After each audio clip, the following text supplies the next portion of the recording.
Hello and welcome back to the Hazzabhajan YouTube channel. It is Harry here, and today it is time for the continuation of the football alphabet series as we move into the letter P, and of course, as is so often the case, we start off with the best clubs whose names begin with the letter P. If you have missed any of the episodes thus far, a playlist link is down in the description, and if you enjoy this video, hit the like button and hit that subscribe button as well if you have not done so yet. But without any further ado, here is my Hall of Fame of the best clubs whose names begin with the 16th letter of the alphabet. Number 1. Paris Saint-Germain. A team who have experienced immense domestic success over the last decade or so after essentially winning the lottery in 2011, PSG are actually one of the youngest clubs to feature in this series thus far, as they celebrated their 50th anniversary last year. Their founding back in 1970 was actually in part thanks to Santiago Bernabeu, the influential president of Real Madrid, who gave advice to the people who would later go on to form part of PSG's board of directors as to how to start and finance the club, and after a merger between Paris FC and Stade Saint-Germain, as well as a crowdfunding campaign to raise money, PSG started out in Ligue 2 and won the title in their very first season. However, after Paris FC split from them in 1972, PSG's license was revoked at the expense of Paris FC, sending them down to the third tier, although within 2 years they have returned to Ligue 1, leapfrogging Paris FC in the process, and they haven't been relegated ever since. Their first major trophies arrived in the early 1980s in the forms of 2 French Cups, and they would win the league for the first time in 1986, playing with attacking football which won them plaudits across the country. Some of you may think that their takeover by Qatari Sports Investments in 2011 was the first major acquisition of the club in its history, but actually in 1991 they were bought by Canal+, which led them to become financial powerhouses in France, owing to Canal+'s might amongst television broadcasters in France. Between 1993 and 1998, they won 6 domestic trophies, including the league in 1994, as well as becoming the second French team after Marseille, and the last French team to date to ever win a European trophy after winning the European Cup Winners' Cup in 1996. However, just as it seemed as though nothing could go wrong, mismanagement started to plague the club significantly, and by the mid-2000s they really were in financial turmoil, only being saved from relegation on the final day of the 2007-2008 season thanks to 2 goals from Amara Diane, leading them to the 2-1 win over Sochaux. Those 2 goals are, arguably, the most pivotal in the club's history, as within 3 years, Qatari Sports Investments have purchased the club, and ever since then, they have essentially monopolised French football, as they've won 7 out of the last 9 league titles, as well as 5 Coupes de France and 6 Coupes de la Ligue, although the Champions League still continues to evade them, with the closest they've ever come being the runners-up spot last season after losing 1-0 to Bayern Munich in the final. Of course, you can reel off the names of Zlatan Ibrahimovic, Neymar, Edinson Cavani and Kylian Mbappe as just some of the best players to have played for the club post-2011, but pre-takeover, they have still had the likes of Ronaldinho, Pauleta and George Weah on their books, with the Liberian spending half of his Ballon d'Or winning year with the Parisians. Number 2. Porto. The second of Portugal's big 3 to feature in this series after Sporting Lisbon in the S video, Porto are the oldest out of all 3 of them, as well as being the only one of them who aren't based in the capital city of Lisbon.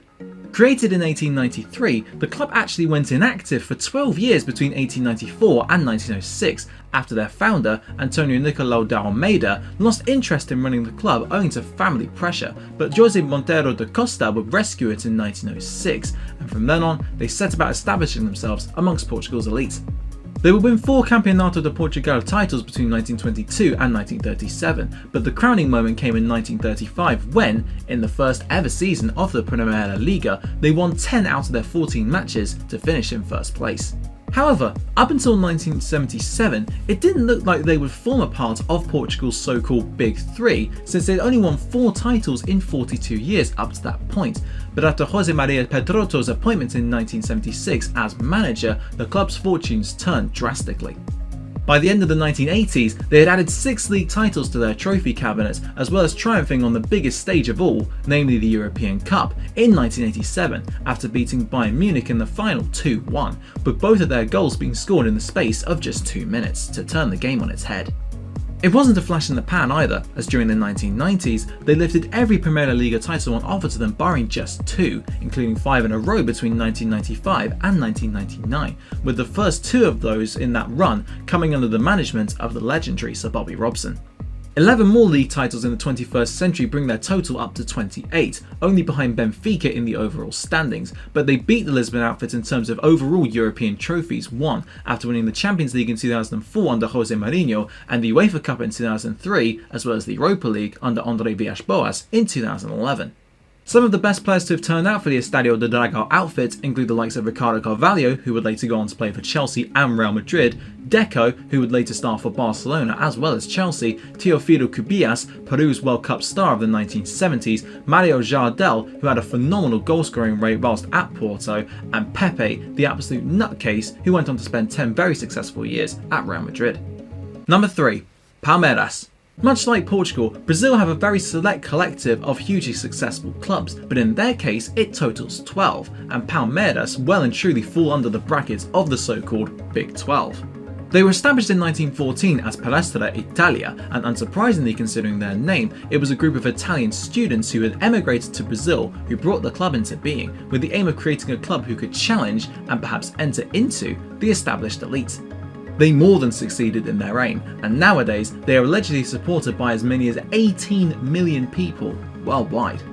In 1942, the Brazilian government banned organisations, and especially football teams, from using names that related in some way to the Axis powers in World War II, meaning that Palestra Italia had to change their name, and although they originally chose Palestra Sao Paulo, it was changed to Palmeiras, born to be champions, as was quoted from the minutes of that particular meeting.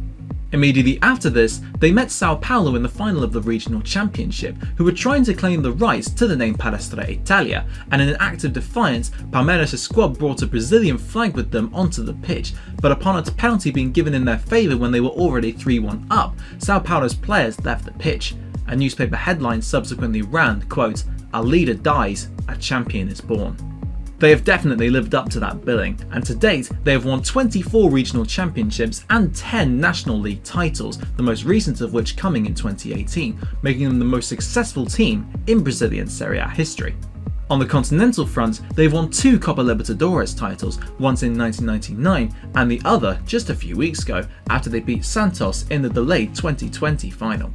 Their most notable alumni include the likes of current Manchester City striker Gabriel Jesus, Barcelona and AC Milan legend Rivaldo, absolute mentalist Edmundo, who once tried to get a monkey drunk whilst at a party, yes that actually happened, and both of Brazil's finest fullbacks of the modern era by the names of Cafu and Roberto Carlos.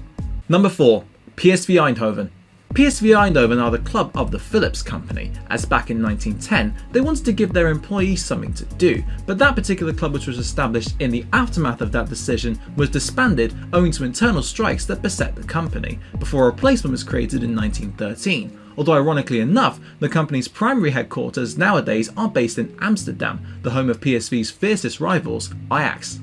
It was only in 1928 that they allowed people from outside of the Philips Company to play for the club, and with that they promptly won the next year's league title, winning 2 more before professionalism was introduced into the Netherlands in 1954. Ever since that year, they have won a further 21 titles, putting them in second overall behind Ajax, although only by 5 in the Eredivisie years, but 10 overall when one accounts for the amateur era as well.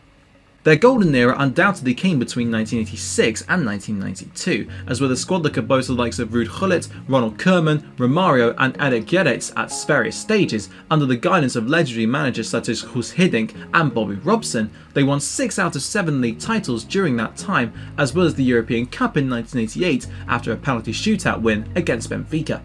This was the club's second European title of any form, after they won the UEFA Cup back in 1978, although they haven't been able to add to that in the years since. Besides the names I just mentioned, you could reel off the likes of Ronaldo Luis Nazario da Lima, Ruud van Nistelrooy, Mark van Bommel, Ian Robben and Park Ji-sung as some other famous players who have turned out for Philips Sportvereniging Eindhoven. Number 5. Peñarol. To conclude this video, we have a club who were voted as the South American Club of the Century in 2009 by the International Federation of Football History and Statistics, so I think you'll agree that Peñarol are pretty worthy of a feature in a list of this ilk. Founded in 1891, their original purpose was to promote cricket in the region of Montevideo, with their first name being the Central Uruguay Railway Cricket Club, but by 1900, football was their sole focus, and they won the first Uruguayan League Championship, which was played that very year. Upon their separation from the railroad company, as well as the general process of removing English names from businesses and clubs across the country, they called themselves Peñarol, which they have stuck with ever since. Alongside their bitter rivals Nacional, they have become the dominant force in Uruguayan football, and their total of 50 league titles, including 5 in a row which they have achieved on 2 occasions, once between 1958 and 1962, and the other between 1993 and 1997, puts them 3 ahead of Nacional.